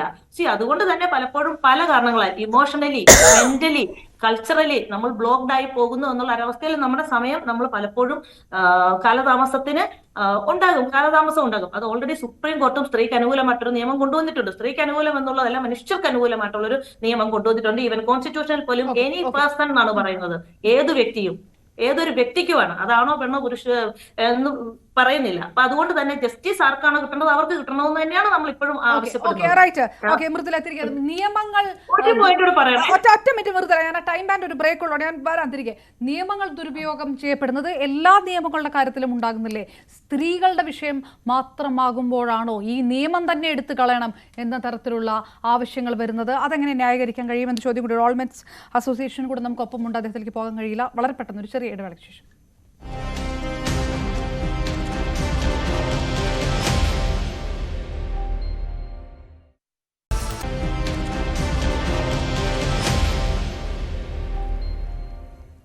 ഓൾമെൻസ് അസോസിയേഷൻ ശ്രീ അജിത് കുമാർ കൂടി നോക്കും. ശ്രീ അജിത് കുമാർ, നിങ്ങളുടെ അസോസിയേഷൻ തന്നെ ഈ ആവശ്യങ്ങളുമായിട്ടാണ് സമരം നടത്തുന്നത്, ഒക്കെ ശരിയാണ്. അപ്പോഴും ഉണ്ടല്ലോ സ്ത്രീകൾ എന്ന് പറയുന്നൊരു വിഭാഗത്തെ മുഴുവൻ തള്ളിക്കളയാൻ കഴിയില്ലല്ലോ. ആദിവാസി വിഭാഗങ്ങൾ, ദളിത് ജനവിഭാഗങ്ങളിലൊക്കെ ദുർബലരായിട്ടുള്ള സ്ത്രീകളൊക്കെ ഉണ്ട്. അവർക്കൊക്കെ ഈ കോടതികൾക്ക് പോകാൻ, പരാതികൾക്കൊക്കെ ഒക്കെ മുന്നോട്ട് പോകാനൊക്കെയുള്ള ബുദ്ധിമുട്ടുകളുണ്ട്. ഒറ്റയടിക്ക് ഈ 2-3 കേസുകൾ വരുമ്പോഴേക്കും അതിലുണ്ടാകുന്ന പൊതുജന ബോധ്യത്തിനനുസരിച്ച് തീരുമാനമെടുത്താൽ ഇവരൊക്കെ എന്ത് ചെയ്യുമെന്നൊരു ചോദ്യമുണ്ട്. ആ ചോദ്യം കൂടെ മുന്നിൽ വെച്ചുകൊണ്ടാണ് ഞാൻ ഇന്നത്തെ 3 സംഭവങ്ങളും ചോദിക്കുന്നത്. ഞാൻ ഇപ്പോൾ പറയാൻ ഉദ്ദേശിക്കുന്നത്, ഇന്ന് എനിക്ക് വന്നൊരു മെസ്സേജ് UK നിന്നാണ്. ഇന്ന് രാവിലെ കണ്ടതെന്ന് പറഞ്ഞാൽ 8 മാസം ജയിലിൽ കിടന്ന നിരപരാധിയായിട്ടുള്ള ഒരു പാലക്കാടുകാരൻ, അയാളുടെ മെസ്സേജാണ് ഇന്ന് ഞാൻ ഉറക്കണീറ്റപ്പോൾ ഫസ്റ്റ് കണ്ടത്. അപ്പോൾ ഈ പുരുഷന്മാർ എന്തുകൊണ്ട് ഈ ലെവലിലോട്ട് ജയിലിലോട്ട് പോകുന്നു? ഇവരുടെ കാര്യങ്ങൾ ഇപ്പോൾ മാധ്യമങ്ങളായിക്കോട്ടെ മറ്റുള്ള ഏത് മേഖലയിലായിക്കോട്ടെ പുരുഷന്മാർക്കെതിരെ വരുന്ന പ്രശ്നങ്ങൾ ഇവിടെ ചർച്ച ചെയ്യപ്പെടുന്നില്ല എന്നുള്ളതാണ് സത്യം. സ്ത്രീകൾക്ക് അനുകൂലമായിട്ടുള്ള നിയമങ്ങൾ ഒരുപാട് ദുരുപയോഗം ചെയ്യുന്നു. അതിൻ്റെ അടിസ്ഥാനത്തിലാണ് ഇപ്പോൾ പറയുന്ന 17ഉം 18ഉം അല്ലെങ്കിൽ ഇപ്പോൾ നേരത്തെ ഒരു മേഡം പറഞ്ഞതെന്ന് പറഞ്ഞാൽ അമ്മയുടെ സാഹചര്യം കഴിഞ്ഞോട്ടെ, അത് കഴിഞ്ഞതിന് ശേഷം പറയാമെന്നുള്ള ഇതൊക്കെ എന്ത് അടിസ്ഥാനത്തിലാണ് പറയുന്നതെന്ന് എനിക്ക് മനസ്സിലാവുന്നില്ല. കാരണം ഒരു പുരുഷനെ എപ്പോൾ വേണമെങ്കിലും എങ്ങനെ വേണമെങ്കിലും അദ്ദേഹത്തെ തേജോവധം ചെയ്യാൻ പറ്റും ഒരു പെണ്ണ് വിചാരിച്ചാൽ. അപ്പോൾ ആ ഒരു സ്റ്റേജിലോട്ട് വരാൻ പാടില്ല, അത് ശരിയായില്ല. അതിനൊരു ഉദാഹരണമാണ് ഈ UK നമ്മുടെ കേരളത്തിലൊക്കെ ആണെങ്കിൽ ഒരു പുരുഷനെ ജയിലിലാക്കി കഴിഞ്ഞാൽ അല്ലെങ്കിൽ നമ്മളൊക്കെ ഇടപെട്ട് നമുക്ക് എന്തെങ്കിലും ചെയ്യാൻ പറ്റും അല്ലേ? ഒരു UK ഒരു പെണ്ണ് കാരണം, ഭാര്യ കാരണമാണ് കേട്ടോ, 2 കുട്ടികളുടെ അമ്മ UK പോകണമെങ്കിൽ തന്നെ ഈ ഹസ്ബൻഡ് ആ പെൺകുട്ടിയെ കൊണ്ടുപോകണം, ആ യുവതിയെ കൊണ്ടുപോകണം. UK കൊണ്ടുപോയി അവൾക്ക് അവിടുത്തെ പൗരത്വം വാങ്ങിക്കൊടുത്തു, അതിന് വേണ്ടുന്ന എല്ലാ സാഹചര്യവും കൊടുത്തതിന് ശേഷമാണ് ബബിത എന്ന് പറയുന്ന യുവതി അയാൾക്കെതിരെ പരാതി കൊടുക്കുകയാണ്. എന്താണ്? പ്രകൃതി വിരുദ്ധ പീഡനം. എന്ത് പ്രകൃതി വിരുദ്ധ പീഡനം? അദ്ദേഹം പറയുന്നു തലേ ദിവസവും ജയിലിൽ പോകുന്നതിൻ്റെ തലേ ദിവസവും അദ്ദേഹവുമായിട്ട് നല്ല രീതിയിൽ ഒരു ഭാര്യാഭർത്തൃ ബന്ധം ഉണ്ടായ ഒരു സ്ത്രീ പിറ്റേ ദിവസം കൊണ്ടത് പ്രകൃതി വിരുദ്ധ പീഡനം എന്ന് പറഞ്ഞിട്ട് കൊണ്ട് പരാതി കൊടുത്തതിൻ്റെ അടിസ്ഥാനത്തിൽ 8 മാസമാണ്. അദ്ദേഹം പുറം ലോകം കാണുമെന്ന് അദ്ദേഹം ഒരിക്കലും വിചാരിച്ചിട്ടില്ല. അതാദ്യം മനസ്സിലാക്കണം നമ്മൾ. അപ്പോൾ അത്രത്തോളം നമ്മളെന്താ മനുഷ്യത്വം നശിച്ചു പോവുകയാണോ? അപ്പോൾ എൻ്റെ ഭാര്യ ആയിക്കോട്ടെ, ഇനി വേറൊരു ഒരു യുവാവിൻ്റെ ഭാര്യ ആയിക്കോട്ടെ, ഏതെങ്കിലും രീതിയിൽ ഈ ഭർത്താക്കന്മാരല്ല അല്ലെങ്കിൽ പുരുഷന്മാരെല്ലാവരും നല്ല രീതിയിൽ ഭാര്യമാരെയും മക്കളെയും സംരക്ഷിക്കുന്നവരാണ്, എൻ്റെ ഒരു കാഴ്ചപ്പാടിലാണ്. അങ്ങനെ അല്ലാതെ വരുന്നത് അപൂർവം ചില കേസുകൾ. അപ്പോൾ നമ്മൾ നമ്മുടേതായിട്ടുള്ള ഭാര്യ, മക്കൾ എന്ന് പറയുന്ന, അല്ലെങ്കിൽ അമ്മ എന്നൊക്കെ പറയുന്നത് നമ്മൾ ഒരുപാട് സംരക്ഷിച്ച് സ്നേഹത്തോടു കൂടി കൊണ്ടുപോകുന്നവർ പിറ്റേ ദിവസം പറയുകയാണ് എന്നെ പീഡിപ്പിച്ചു, അല്ലെങ്കിൽ ഈ കുഞ്ഞുങ്ങൾ, അദ്ദേഹത്തിന് ഒരു പെൺകുട്ടിയുണ്ട് കേട്ടോ, അപ്പോൾ ഈ പെൺകുട്ടി ഒരു മകളെ പീഡിപ്പിച്ചു. ഈ പോക്സോ കേസുകളെ കുറിച്ച് പറഞ്ഞല്ലോ, ഈ പോക്സോ കേസുകൾ അത് വ്യാജമല്ല എന്ന് എങ്ങനെയാണ് വർഷങ്ങൾ കഴിയുമ്പോഴാണ് ഒരു പുരുഷന് ഈ നമ്മുടെ മെൻറ്റുവിൻ്റെ കോർഡിനേറ്ററായ രാഹുൽ ഈശ്വർ പറഞ്ഞു ഇതെങ്ങനെയാണ്. കാരണം എന്താ വെച്ചാൽ ഈ തെളിയിക്കുമ്പോൾ എത്രയോ വർഷം കഴിയും. ഈ തെളിയിച്ച് കൊണ്ടുവരുമ്പോൾ അതിനിടയ്ക്ക് വെച്ചിട്ട് ഒരു പ്രതി എന്ന് ആരോപിക്കപ്പെടുന്ന ഒരു പുരുഷൻ്റെ അവൻ്റെ പേര്, അവൻ്റെ ജാതകം ഉൾപ്പെടെ എടുത്ത് പുറത്തു വിടുകയാണ്. ഇത് എന്ത് അടിസ്ഥാനത്തിലാണ്? നിങ്ങളൊന്ന് ആലോചിക്കണം. നേരത്തെ മൃദുല പറഞ്ഞൊരു വിഷയമുണ്ടല്ലോ, കോടതികളിലൂടെ കടന്നു പോകുമ്പോൾ സ്ത്രീകളുടെ കാര്യത്തിൽ എന്താണ് സംഭവിക്കുന്നത്? കേരളം അറിയുന്ന ഒരുപാട് കൂട്ട റേപ്പ് കേസുകളുണ്ടല്ലോ, പല സ്ഥലപ്പേരുകളുടെ പേരുകളും അറിയപ്പെടുന്ന ആ സ്ത്രീകൾക്കൊക്കെ നീതി കിട്ടിയിട്ടുണ്ടോ? ആ സമയത്ത് തന്നെ റിപ്പോർട്ട് ചെയ്യപ്പെട്ടതാണ്, അതൊക്കെ സത്യസന്ധവുമായിരുന്നു, അതൊക്കെ ആർക്കെങ്കിലും നീതി കിട്ടിയിട്ടുണ്ടോ പരിപൂർണമായിട്ട്? അങ്ങനെ വിചാരിക്കുന്നുണ്ടോ? ഈ സത്യസന്ധത എന്ന് പറയുന്നത് ആരാണ് പറയുന്നത്? ഈ പെൺകുട്ടിയും ഈ പെൺകുട്ടിയുടെ ഫാമിലിയുമാണ് പറയുന്നത്. അന്വേഷണ ഉദ്യോഗസ്ഥർക്ക് തെളിയണമല്ലോ. അന്വേഷണ ഉദ്യോഗസ്ഥർ അവർ കൊടുക്കും. കാര്യമെന്ന് പറഞ്ഞാൽ സ്ത്രീകളുടെ കേസാകുമ്പോൾ അവർ എന്തിനു പറയുന്നു? ഇപ്പോൾ തന്നെ ഇന്ന് ഞാൻ പാലക്കാട് സൈബർ സെല്ലിന്റെ മുന്നിൽ സൂര്യനെല്ലി കേസ് അടക്കം വ്യാജമായിരുന്നോ?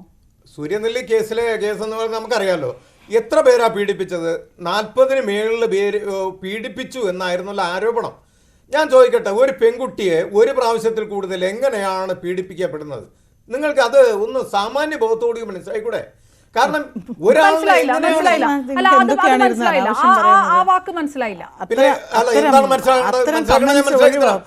പെൺകുട്ടിയെ ഒരു പ്രാവശ്യത്തിൽ കൂടുതൽ എങ്ങനെയാണ് പീഡിപ്പിക്കാൻ പറ്റുന്നത്? അതൊന്നും എനിക്കൊന്ന് പറഞ്ഞു തന്നാൽ കൊള്ളാം. പലരായിട്ട് ആ പെൺകുട്ടിയെ പീഡിപ്പിച്ചു എന്നാണ്. പലരെങ്ങനെ പീഡിപ്പിക്കാൻ പറ്റും? ഈ തമ്പാനൂര് ബസ് സ്റ്റാൻഡിന്റെ ഫ്രണ്ടിൽ നിന്ന് വരെ ആ പെൺകുട്ടി ബസ് കയറി പോയതിന്റെ ചിത്രം വരെ വന്നിരിക്കുകയാണ്. സൂര്യനെല്ലി കേസിലെ കേസാ പറയുന്നത്. അപ്പൊ അങ്ങനെ പറയുമ്പോ എന്ത് അടിസ്ഥാനത്തിലാണ് ഈ പെൺകുട്ടി പീഡിപ്പിച്ചു എന്ന് പറയുന്നത്? പെൺകുട്ടിയെ പീഡിപ്പിക്കണോ? അല്ല, ഞാൻ ചോദിക്കട്ടെ, അതല്ല ഞാൻ പറയുന്നത്. ഇവിടെ പീഡിപ്പിച്ചു എന്ന് പറയുമ്പോൾ ഒരാൾ പീഡിപ്പിച്ചു എന്നുള്ള ബസ് സ്റ്റാൻഡിൽ നിൽക്കുന്ന ഒരാളിനെ ഇവിടെ കെട്ടിയിട്ട് പീഡിപ്പിച്ചു എന്ന് പറയുന്നത് തെറ്റല്ലേ? കാരണം ബസ് സ്റ്റാൻഡിലോ റെയിൽവേ സ്റ്റേഷനിലോ പോകുമ്പോ ആർക്ക് വേണമെങ്കിലും പറയാമല്ലോ. അന്ന് വാട്സപ്പോ ഫോണോ ഇല്ലാത്തൊരു കാലമാണ്. വാട്സപ്പോ ഫേസ്ബുക്കോ ഇല്ലാത്ത കാര്യമാണ് പറയുന്നത്. ബസ് സ്റ്റാൻഡിൽ നിൽക്കുന്ന ഒരു പെൺകുട്ടിക്ക്, ബസ് യാത്ര ചെയ്യുന്ന പെൺകുട്ടിക്ക് എന്തുകൊണ്ട് എന്നെ പീഡിപ്പിക്കുന്നു, എന്നെ പീഡിപ്പിക്കാനാണ് കൊണ്ടുപോകുന്നത് എന്ന് എന്തുകൊണ്ട് പറയാൻ പറ്റുന്നില്ല? ഇപ്പൊ ഈ 2024 നിങ്ങളെ പോലുള്ള മൂഢന്മാരിന്ന് സംസാരിക്കുന്നു ഇങ്ങനെ. അന്നത്തെ കാലത്ത് അത്രയും പോലും സപ്പോർട്ട് കിട്ടത്തില്ല. അപ്പൊ ഇന്നത്തെ കാലത്ത് എന്ത് വേണമെങ്കിലും ആവാന്നാണോ? കാരണം ഇന്ന് ഇപ്പൊ നിവിൻ പോളിക്കെതിരെ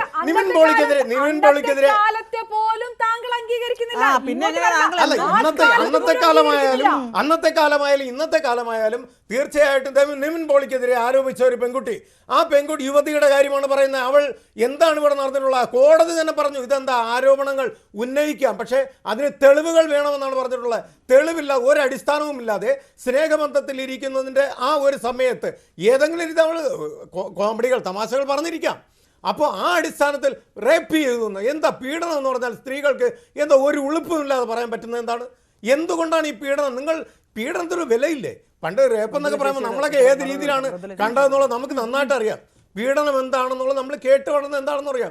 ഇന്നത്തെ പെൺകുട്ടികൾ പീഡനമെന്നോ അവർക്കൊരു എന്താ പറയുക, അവർക്ക് ഈ സംസ്കാരം എന്ന് പറയുന്ന ഒരു സാധനം ഇല്ലാത്തതുകൊണ്ടാണ് എന്നെ പീഡിപ്പിച്ചു എന്ന് 100 പ്രാവശ്യം പറയേണ്ടി വരുന്നത്. നിങ്ങളായിട്ടിരുന്നാൽ പീഡിപ്പിക്കില്ല. ഈ രീതിയിലാണ് പറയുന്നെങ്കിൽ ഒരു സ്ത്രീ സംരക്ഷണ നിയമം വേണ്ടിയല്ല. മൃദുല ദേവി ഞാന് അപർണ, ഞാൻ സത്യം പറഞ്ഞാല് ഞാൻ പറയുന്നത്, ഞാൻ ഇപ്പൊ സത്യം പറഞ്ഞാൽ ഇതൊരു മീഡിയമായിട്ട് ഞാൻ ഉപയോഗിച്ചുകൊണ്ട്, ന്യൂസ് 18 ഒരു മീഡിയമായിട്ട് ഉപയോഗിച്ചുകൊണ്ട് വളരെ അത്യാവശ്യമായിട്ടുള്ള മനുഷ്യർക്ക് എന്ത് തരത്തിലുള്ള ജസ്റ്റിസിലേക്കുള്ള ഒരു വാതിൽ കൊടുക്കാവുന്ന ഒരു വാതായനം ആയിട്ട് കൂടിയാണ് ഞാൻ ഇതിനെ കരുതുന്നത്. ശരി, അതുകൊണ്ട് ഞാൻ അതിന്റെ ബാക്കിയിലേക്ക് പോവാണ്. ഇദ്ദേഹം പറഞ്ഞ ഈ റേപ്പ് ചോദിച്ചൊക്കെ മറുപടി പറയാനായിട്ട് ഞാൻ ഇപ്പൊ നിൽക്കുന്നില്ല. ശരി, ഞാൻ വേറൊരു കാര്യം പറയാം.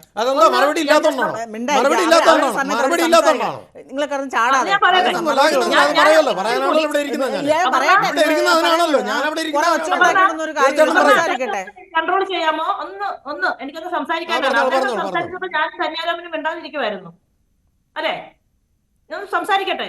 ഞാൻ പറഞ്ഞല്ലോ, എന്നെ കേൾക്കാനിരിക്കുന്ന പലർക്കും ഒരു ഇൻസൈറ്റ് കൊടുക്കാനാണ്. അതിലൊരാളായിട്ട് ഞാൻ അജിത് കുമാറിനെ കൂടി പരിഗണിച്ചുകൊണ്ടാണ് പറയുന്നത്. അതെനിക്ക് മറുപടി ഉണ്ടോ ഇല്ലയോ എന്ന് താങ്കൾ വാദിക്കുന്നതല്ല, താങ്കൾ കേട്ട് നോക്കുക, കേട്ട് എന്നിട്ട് സംസാരിക്കുക. ഓക്കെ, നിങ്ങൾക്ക് ടേം വരുമല്ലോ. സംസ്കാരത്തെ പറ്റി ഇപ്പൊ അദ്ദേഹം പറഞ്ഞു, ഇതാണോ സംസ്കാരം? ഞങ്ങളെ സംസാരിക്കാൻ അടിക്കാതെ ഇതുപോലുള്ളൊരു സമൂഹത്തിൽ എവിടെ സ്ത്രീക്ക് നിൽക്കുന്ന രണ്ട് കന്യാരാമനെയും അപർണയെയും എന്നെയും സംസാരിക്കാൻ അനുവദിക്കാത്ത താങ്കൾ ഞങ്ങളോട് ഇങ്ങോട്ട് ക്വസ്റ്റ്യൻ ചോദിച്ചുകൊണ്ട് എങ്ങനെ പീഡനം നടക്കും? മുമ്പ് പോയ ആളും അങ്ങനെയൊക്കെ തന്നെ ചോദിച്ചിട്ടാണ് പോയത്. ഒരാൾ വളരെ സോഫ്റ്റ് ആയിട്ടും പറഞ്ഞു, ഒരാൾ വളരെ ഹാർഡായിട്ടും പറഞ്ഞു. ഇതുകൊണ്ട് തന്നെയാണ് സ്ത്രീകൾ ഇത്രയും ശക്തമായിട്ട് ഇവിടെ നിലകൊള്ളേണ്ടി വരുന്നത്. ഒന്ന്. മറ്റൊരു കാര്യം, ഞാനൊരു കാര്യം ഞാൻ പറയുന്നു. ഇപ്പൊ ഞാൻ ഇവിടെ ഈ മുറിയിൽ ഇരിക്കുന്നു. എന്റെ ഈ മുറിയിൽ ഒരു രാജവെമ്പാല കയറിയിട്ടുണ്ടെന്ന് വിചാരിക്കുക. പക്ഷെ ഞാൻ അതിനെ കാണുന്നില്ല. പക്ഷേ വേറൊരാൾ അതിനെ കാണുന്നു. ചിലപ്പോൾ അത് രാജവെമ്പാല ആകാതിരിക്കാം. ഒരാൾ അതുവഴി വരുമ്പോൾ ഒരാൾ പറയുവാണ്, മാഡം ഈ റൂമിൽ രാജവെമ്പാല കയറിയിട്ടുണ്ടോ എന്നൊരു തോന്നലുണ്ട് എന്ന് പറയുകയാണെങ്കിൽ തീർച്ചയായിട്ടും ഞാൻ എന്ത് ചെയ്യും? ഞാൻ വളരെ അവെയർ ആയിട്ടിരിക്കും. രാജവെമ്പാലയെ ഞാൻ കണ്ടിട്ടില്ല, ഇല്ലായിരിക്കാം, ഉണ്ടായിരിക്കാം. പക്ഷെ ആരോ ഒരാൾ കണ്ടു, ഞാൻ അവിടെ അവെയർ ആയിരിക്കും. ആ രാജവെമ്പാല ഉള്ള ഒരു റൂമിൽ അവിടെ നിന്ന് മാറണമെന്നോ അവിടെ നിന്ന് മാറി നിൽക്കണമെന്നോ, അല്ലെങ്കിൽ അത്തരം സാഹചര്യത്തിൽ എനിക്ക് നാളെയും ഇവിടെ തന്നെ ജീവിക്കേണ്ടതാണെങ്കിൽ അതിനെ മാറ്റാനുള്ള പരിപാടികൾ നോക്കൂ. അത്തരം ഒരു അവയർനെസ് എടുക്കും. അതുകൊണ്ട് തന്നെ കുറ്റാരോപിതനായ ഒരാൾ സമൂഹത്തിൽ ഉണ്ടെങ്കിൽ അയാൾ ക്രിമിനൽ ആണെന്നല്ല, ബട്ട് കുറ്റാരോപിതനാണെങ്കിൽ ആ ആളുടെ പേര് വെളിപ്പെടുത്തുക എന്നുള്ളത് ഒരു സാമൂഹിക ആവശ്യമാണെന്ന് തന്നെ ഞാൻ വാദിക്കും. തിരിച്ച് ഞാൻ ചോദിക്കട്ടെ, സ്ത്രീകൾ കുറ്റാരോപിതരാകും എന്തുകൊണ്ട് അവരുടെ ഫോട്ടോയും അവരുടെ പേരും എന്തുകൊണ്ട് പുറത്ത് വരുന്നില്ല? എന്തുകൊണ്ട് വരുന്നില്ല? ഏത് സ്ത്രീകളുടെ പടമാണ് വരാത്തത്? ഏത് സ്ത്രീകളാ വരുന്നത്? ഏതെങ്കിലും ഒരു സ്ത്രീ ഇന്ന് തന്നെ വന്നിട്ടുണ്ടല്ലോ, ഒരു നാല് യുവാക്കളുടെ കൂടെ ഒരു പെൺകുട്ടിയുണ്ട്. അപ്പൊ എങ്ങനെയോ പെട്ടുപോയതെന്നാണ് പറയുന്നത്. എന്തടിസ്ഥാനത്തില്? അങ്ങനെയല്ലോ, പോലീസൊക്കെ ഒരുപാട് സംരക്ഷിക്കുന്നുണ്ട്. ആ സംരക്ഷണം പാടില്ല. കൊലപാതകം നടത്തുന്ന, ഹ്യൂമൻ ട്രാഫിക് നടത്തുന്ന, അല്ലെങ്കിൽ ഈ തരത്തിലുള്ള കാര്യങ്ങൾക്ക് അവരുടെയൊക്കെ പടങ്ങൾ വരാറുണ്ട്. അതിജീവിതകളുടെ പടമാണ്. അല്ല, ഈ സ്ത്രീകൾ ഉദ്ദേശിക്കുന്നത് അതിജീവിതകളെയാണോ? അതിജീവിതകളുടെ പടമാണോ? അതിജീവിത എന്ന് പറയുന്നവർ അതിജീവിത ആണോ എന്നും കൂടി നമ്മൾ ആദ്യം നോക്കേണ്ട ഒരു കാര്യമുണ്ട്. അതിജീവിത എന്ന് പറയുന്നത് അല്ല, ഞാൻ ചോദിച്ചു. അപ്പൊ ഈ ആരോപണം ഉന്നയിക്കുന്ന പുരുഷന്മാര് അതിജീവിതൻ അവനാണല്ലോ എങ്ങനെ അറിയാൻ പറ്റുന്നു? ട്രയൽ അവർ നോക്കുക തന്നെ ചെയ്യും. അജിത് കുമാർ അല്ല ഇവിടുത്തെ പരമോന്നത കോടതി. അജിത് കുമാറിന് റൈറ്റിങ്ങിന് വേണ്ടിയോ കസേരയ്ക്ക് വേണ്ടിയോ പറയാം. പക്ഷെ ഞങ്ങൾ സ്ത്രീകൾ ട്രയലിനും ഇൻവെസ്റ്റിഗേഷനും വേണ്ടി വാദിക്കുക തന്നെ ചെയ്യും. നിങ്ങൾ വാദിച്ചോളൂ, പക്ഷെ ശരിയുടെ പക്ഷത്ത് നിൽക്കണമെന്നാണ് എന്റെ അഭിപ്രായം. നിങ്ങൾ ശരിയുടെ പക്ഷത്ത് നിൽക്കൂ. ശരിയായിട്ടുള്ള സ്ത്രീകൾക്ക് വേണ്ടിയിട്ട് ഞാൻ സംസാരിക്കുന്ന ആളാ. എന്റെ അടുത്ത് ശരിയായിട്ടുള്ള സ്ത്രീകൾ ഇന്നും വരാറുണ്ട്, ഇന്നും ഞാൻ സംസാരിക്കാറുണ്ട്.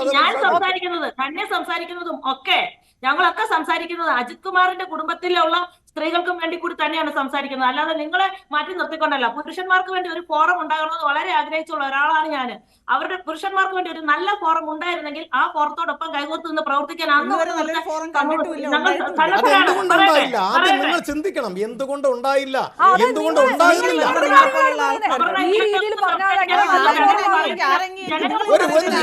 സ്ത്രീകൾക്ക് എത്രയോ പ്ലാറ്റ്ഫോം ഉണ്ട്. അവർക്ക് സംസാരിക്കുവാൻ വേണ്ടി, അവരുടെ അവകാശങ്ങൾ നേടിയെടുക്കുവാൻ വേണ്ടി എന്തെല്ലാം പുരുഷന്മാർക്ക് പറയാനൊരു സാഹചര്യം ഉണ്ടോ? താങ്കൾക്ക് ഇത് ബാലൻസ് ചെയ്ത് പറയാൻ പറ്റുന്നില്ലല്ലോ. സ്ത്രീകൾക്കും നീതി കിട്ടണം, അങ്ങനെ പറയാൻ പറ്റുന്നില്ലല്ലോ.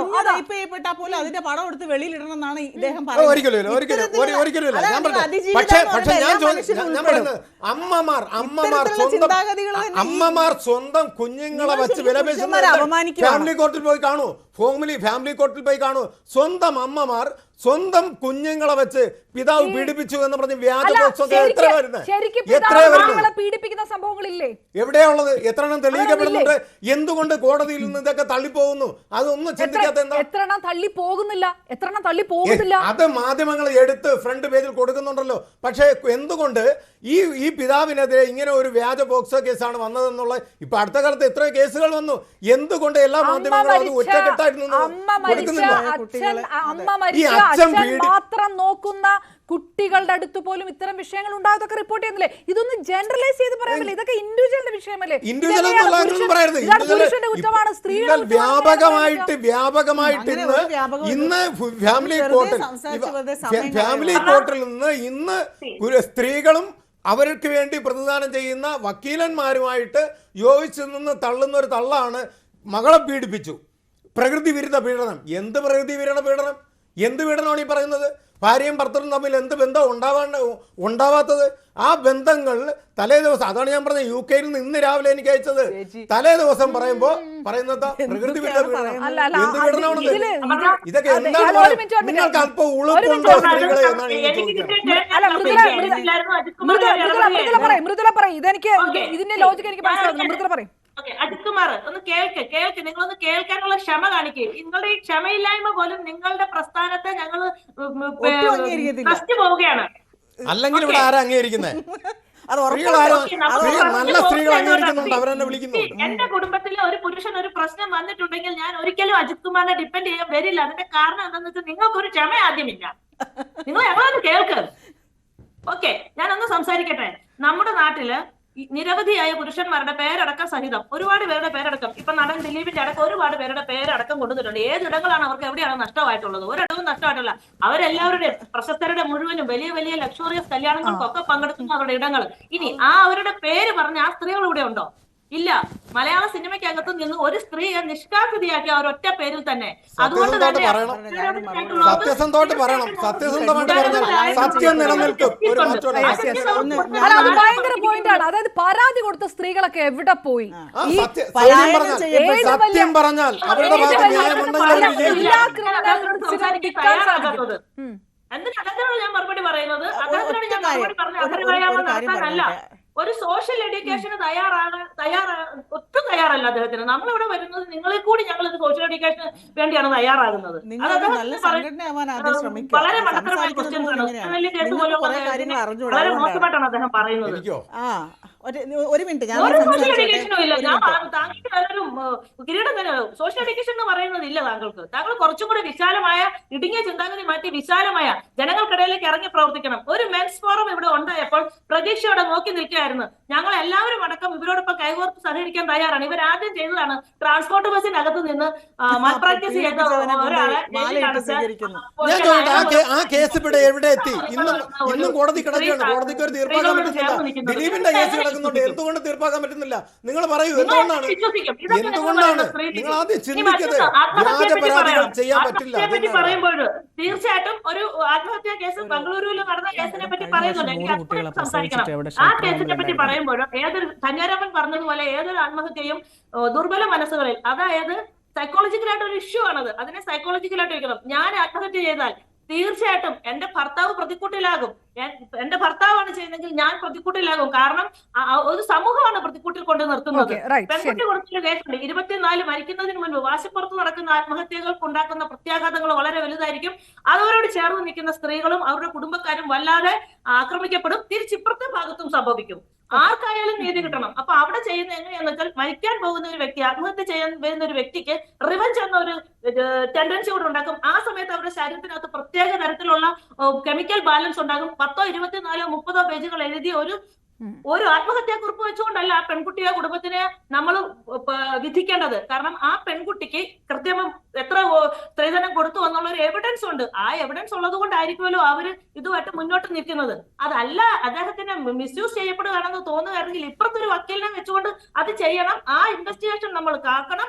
ആ ട്രയലിന്റെ വിധിക്ക് നമ്മൾ കാത്തിരിക്കുക തന്നെ വേണം. ഇതൊന്നും ചെയ്യാതെ വായിച്ചു കിട്ടുന്ന ഒരു സാധനം എടുത്തുകൊണ്ട് ഇതാണ് തീർപ്പ് എന്ന് പറഞ്ഞ് ശങ്കരാടി ഇതാണ് രേഖ എന്ന് പറഞ്ഞ് കൊണ്ടുവരുന്നതല്ല. പഠിക്കുക വിഷയം. ശങ്കരാടി കാണിക്കുന്ന തെളിവുകൾ സ്ത്രീകളാണ്. കൈ കാണിച്ചിട്ട് ഇതാണ് തെളിവുകൾ, ഇതാണ് രേഖ എന്ന് പറഞ്ഞു വരുന്നത് സ്ത്രീകളാണ്, ഫെമിനിസ്റ്റുകളാണ്. അത് നിർത്തിയാൽ മതി, നിങ്ങളുടെ ഭാഗം വിജയിക്കും.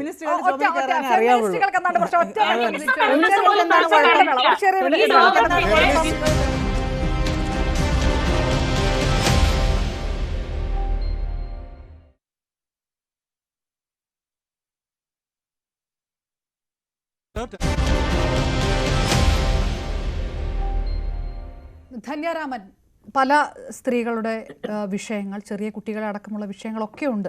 പക്ഷേ എവിടെയും കള്ളക്കേസുകൾ കൂടുതൽ വരികയും അത് പൊളിയപ്പെടുകയും ചെയ്യുമ്പോൾ ഇത്തരം പരാതികൾക്ക് പിന്നെ അടിസ്ഥാനമില്ലാണ്ടാവും. അപ്പോൾ യഥാർത്ഥ പരാതികളും തള്ളപ്പെടും. അത് വളരെ സ്വാഭാവികമായിട്ടുള്ളൊരു കാര്യമാണ്. അതാണ് സംഭവിക്കുന്നത് എന്ന് മനസ്സിലാക്കേണ്ട ഒരു ഘട്ടമൊക്കെ ആയോ സ്ത്രീകൾക്ക്? അതായത് ഞങ്ങളൊക്കെ 2011 തൊട്ടാണ് ഈ കേസുകൾ, ഇത്തരത്തിലുള്ള വളരെ ദുർബലരായിട്ടുള്ള ആൾക്കാരുടെ കേസുകൾ കൈകാര്യം ചെയ്യാൻ തുടങ്ങിയിട്ടുള്ളത്. കാസർഗോഡ് തൊട്ട് തിരുവനന്തപുരം വരെ റേപ്പ് ചെയ്യപ്പെട്ടവരെ സംരക്ഷിക്കാനായിട്ട് സർക്കാർ വനിതാ ശിശുക്ഷേമ വകുപ്പിന് കീഴിൽ ഷെൽട്ടർ ഹോംസ് ഉണ്ട് എന്നുള്ള കാര്യം പോലും എൻ്റെ അടുത്തിരിക്കുന്ന അജിത്തിന് അറിയത്തില്ല. അപ്പോൾ ഇവിടെ റേപ്പ് ചെയ്യപ്പെട്ട കുഞ്ഞുങ്ങൾ പലായനം ചെയ്യപ്പെടുകയാണ്. ആ നാട്ടിൽ നിന്ന് തന്നെ അവരുടെ ചിലപ്പോൾ ഒരു അമ്മ മാത്രമേ കാണൂ. ആ അമ്മയുടെ സ്നേഹം കിട്ടിയായിരിക്കും ആ കുഞ്ഞ് വളരേണ്ടത്. ആ അങ്ങനെയുള്ള കുഞ്ഞുങ്ങൾ സ്വന്തം അമ്മേൻ്റെ അടുത്ത് പോലും സുരക്ഷിതത്വത്തെ ഇല്ലാത്തത് കൊണ്ട് ഷെൽട്ടർ ഹോമുകളിലേക്ക് അവരെ കുഴിച്ചിടുകയാണ് ചെയ്യുന്നത്. അവിടെ ഒരിക്കലും അവർക്ക് സന്തോഷം കിട്ടുന്നില്ല. ഒരു റേപ്പ് ചെയ്യപ്പെട്ട കുഞ്ഞിൻ്റെ ഭാവി എന്താവും എന്നുള്ളത് നിങ്ങൾക്കറിയാമോ? നിങ്ങൾ ആരെങ്കിലും അത്തരം കുഞ്ഞുങ്ങളെ കണ്ടിട്ടുണ്ടോ? ഞാൻ ലാസ്റ്റ് ടൈം ഇവിടെ തിരുവനന്തപുരത്തെ പൂജപ്പുരയുള്ള കുഞ്ഞുങ്ങളെ കാണാൻ വേണ്ടി പോയപ്പോൾ അന്ന് 100 റേപ്പ് ചെയ്യപ്പെട്ട പെൺകുട്ടികൾ 110 പേരുണ്ടായിരുന്നു. അതിൽ ഒരു 13 വയസ്സുള്ള പെൺകുട്ടി ഒരു 7-8 മാസത്തോളം ഗർഭിണിയായിട്ടുണ്ടായിരുന്നു. അവരിങ്ങനെ ഒരു ആയ ആ കുഞ്ഞിനെ കുറച്ച് കേസ് അതന്നെ ഇങ്ങനെ കൈ പിടിച്ചുകൊണ്ട് ഇങ്ങനെ പോകുന്ന ആ മുറ്റത്തൂടെ പോകുന്ന കാഴ്ച നമ്മളിങ്ങനെ സ്ട്രക്കായി പോകും. 13 വയസ്സുള്ള കുഞ്ഞ്. അപ്പോൾ ഇത്രയും പോക്സോ കേസുകൾ രജിസ്റ്റർ ചെയ്യപ്പെടുന്ന അല്ലാത്തയും പെണ്ണുങ്ങൾ വളരെ ദുർബലരായിട്ടുള്ള മനുഷ്യരാണ്. ഈ പറയുന്ന പോലെ എല്ലാവർക്കും നമുക്കൊരു പെട്ടെന്ന് ഒരു ഷോക്ക് കിട്ടിക്കഴിഞ്ഞാൽ എല്ലാവരും ഒന്നും പകച്ചു പോകും. മനുഷ്യനാണ്. കൊടുത്ത കേസുകൾ നീതി കിട്ടിയോ? ഇല്ല. അതൊക്കെ പോക്സോ കേസുകളൊക്കെ കൺസിഡർ ചെയ്യാൻ ഈ ഒരുപാട് സമയമെടുക്കും. 2015 അഗസ്ത്യർ വനത്തിനകത്ത് 3 രാഷ്ട്രീയ നേതാക്കന്മാർ 5 കുട്ടികളെ ഇതുപോലെ റേപ്പ് അറ്റംപ്റ്റ് നടത്തി ചെയ്തിട്ട് ആ കേസൊന്നും ഇന്ന് വരെ കോടതി കൺസിഡർ പോലും ചെയ്തിട്ടില്ല. ആ കുഞ്ഞുങ്ങൾക്ക് ആ നാട്ടിൽ പിന്നെ ജീവിക്കാൻ പറ്റിയിട്ടില്ല. അവരിപ്പോഴും ഷെൽട്ടർ ഹോമിനകത്ത് അടയ്ക്കപ്പെടുകയാണ്. അപ്പോൾ ഇവർ വെളിയിൽ ഇറങ്ങിക്കഴിഞ്ഞാൽ ഈ ആൾക്കാരൊക്കെ വന്ന് അവരുടെ അമ്മമാരെ ഒക്കെ സ്വാധീനിക്കും, അവരെ ഭീഷണിപ്പെടുത്തും. വീട് അടിച്ചു പൊട്ടിച്ച, സ്വന്തം അമ്മയുടെ കൈ തല്ലി ഒടിച്ച, വീടിന് അടിച്ചു പൊട്ടിച്ച കേസുകൾ വരെ ഇവിടെ ഉണ്ടായിട്ടുണ്ട്. അപ്പോൾ വളരെ ദുർബലരായിട്ടുള്ള ഒരു സമൂഹം ഇവിടെയുണ്ട്. കാസർഗോഡ് തൊട്ട് തിരുവനന്തപുരം വരെ ഷെൽട്ടർ ഹോമുകൾ ഉണ്ടെന്നും അതിനകത്ത് 100 കണക്കിന് കുട്ടികളും സ്ത്രീകളും ഉണ്ടെന്നുള്ള കാര്യം ആദ്യം അജിത്ത് മനസ്സിലാക്കും. എന്നിട്ട് സംസാരിക്കും. വെറുതെ കാലടിച്ച് വെടിവെക്കാതെ. അതിനോട് എനിക്ക് പറയാനുള്ളത്, ഒരു പെൺകുട്ടിയെ അങ്ങനെ ഒരു പീഡനം എനിക്ക് തോന്നുന്നില്ല. ഇതിൽ കൂടുതലും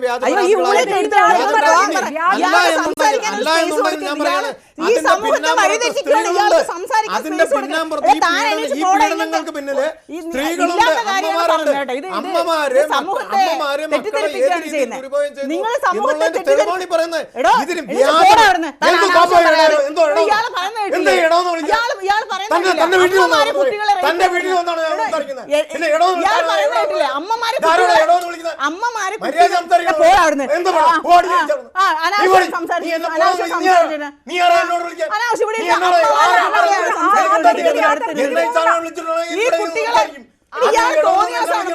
പറയാൻ പാടില്ല. എടാ തനിക്ക് ഇത് തന്നെ ഒന്നും പറയാനില്ല. തനിക്കൊന്നും പറയാനില്ല. അതുകൊണ്ടാണ് ഞാൻ ഇവിടെ സംസാരിക്കാൻ വിളിച്ചിട്ടുണ്ടായിരുന്നു. ഞാൻ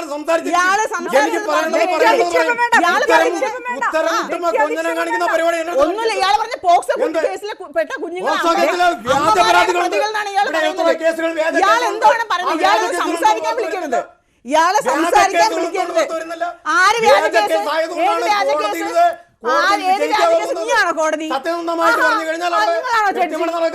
ആരാണ് ജഡ്ജി? നിങ്ങളാണോ ജഡ്ജി? അപർണ ഇത്തരം ആൾക്കാരെ സംസാരിക്കാൻ വിളിക്കാതിരിക്കും. ഇത് വലിയ പ്രതികൾ കുഞ്ഞുങ്ങളെ ഇയാളെ ഒരിക്കലും ചർച്ചയ്ക്ക് വിളിക്കരുത്. ഇത് സോഷ്യൽ മീഡിയ എനിക്കത് വിഷയമല്ല. പക്ഷേ എന്റെ മുൻപിൽ ഇരുന്നിട്ട് എന്റെ അടുത്തിരുന്നിട്ട് എന്നെ ഇടപെടുന്ന് വിളിക്കാൻ ആർക്കാ കൾച്ചറുള്ള സംസ്കാരമുണ്ടോ? അപ്പൊ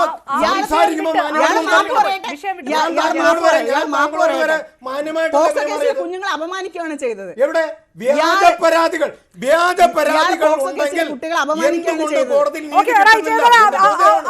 എന്തുകൊണ്ട് നീതി കിട്ടുന്നില്ല?